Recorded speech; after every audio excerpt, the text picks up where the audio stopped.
See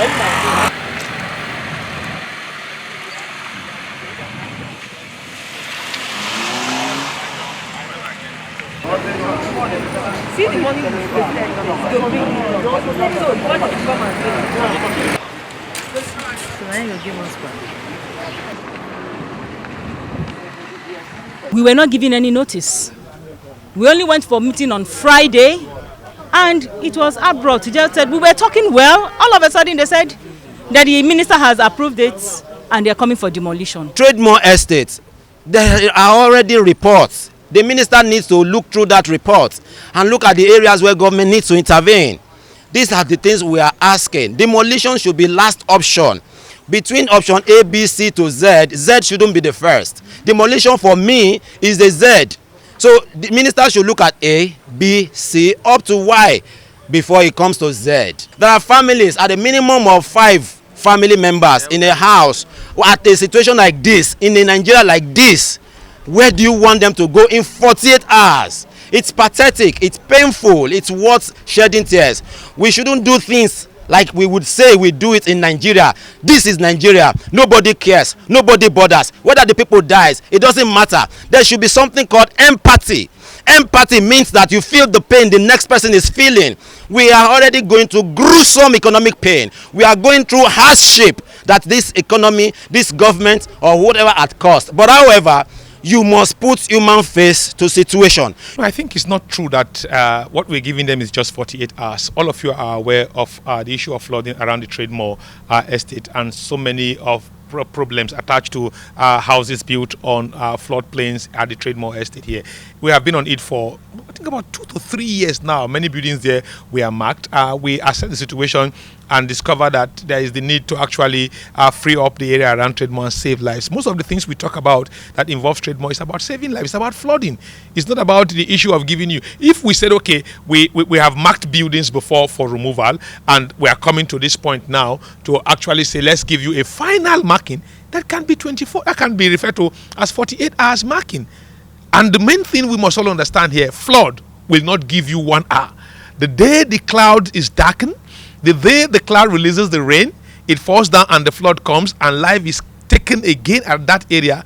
Nobody will ask us why. But I think for now the minister is so committed to actually cleaning many areas around Lokogoma, Trademore and several other areas of of flood disaster. I want to clear stop flood disasters in those areas. So we did not just give 48 hours. Most of those properties you see have been marked 2 years ago. Some marked about over a year plus ago. And there have been series of engagement with the people. Even I think we even had one on the 13th. Look at houses. You ask the developer to come and do things. He did a thought first. It was part of the report.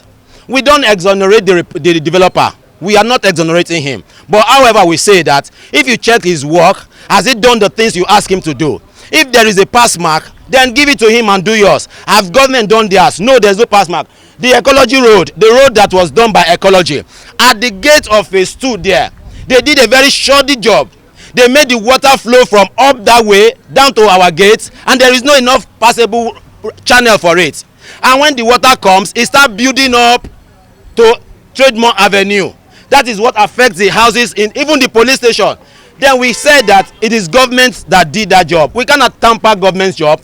Government needs to come back. We went to National Assembly. National Assembly said they will contact the FCTA minister. They will contact the ecology. But we have not had anything afterwards. The developer cannot go and tamper that except he has approval from them to tamper that. I believe there are issues in engineering that once you have massive urban flooding, you need to address vis-a-vis some engineering component if you can actually control water a little. But most times, water must have its way. That's the truth. Water must have its way. That's why, as the engineers are continuing to think, plan and work towards giving water a very big channel to go through, there's also the need for us as humans to leave water apart, so that when water takes its course and water goes, everyone will rest. That's the plain truth. Sometimes people will be struggling with retaining water to wedge water, and when the water comes, both the water and everything are gone. From my own end, Yes, interventions will be made, but as long as we understand the situation and discover that that cannot stand the test of time, we will not risk people dying. It's flood disaster here. It's what we are discussing is flood disaster. Residents of the estate are certain that flooding is coming. The flood we had this year is very early flooding, and we are shocked that as early as even May, while the corns are even about to sprout, flood disaster have already started. So we are expecting heavy volume of water as the rain continues. As you can see, our residents are gathered in concern and in fear. Development control were in our estate yesterday, to be specific, to mark houses that are supposed to be demolished. Now, the concern is this. From the papers, we learned that 23 houses were approved. But yesterday, from the count that we did, over 96 houses have been marked. The question now remains, why 96? And that alone has created fear in our residents. Yesterday also, from the information that we got, an elderly woman in a house, that came to rejoice with her son, whose wife delivered a new baby. Seeing that the house, the son's house was marked, she slumped. It took a lot of residents coming around to resuscitate her. And now residents are concerned.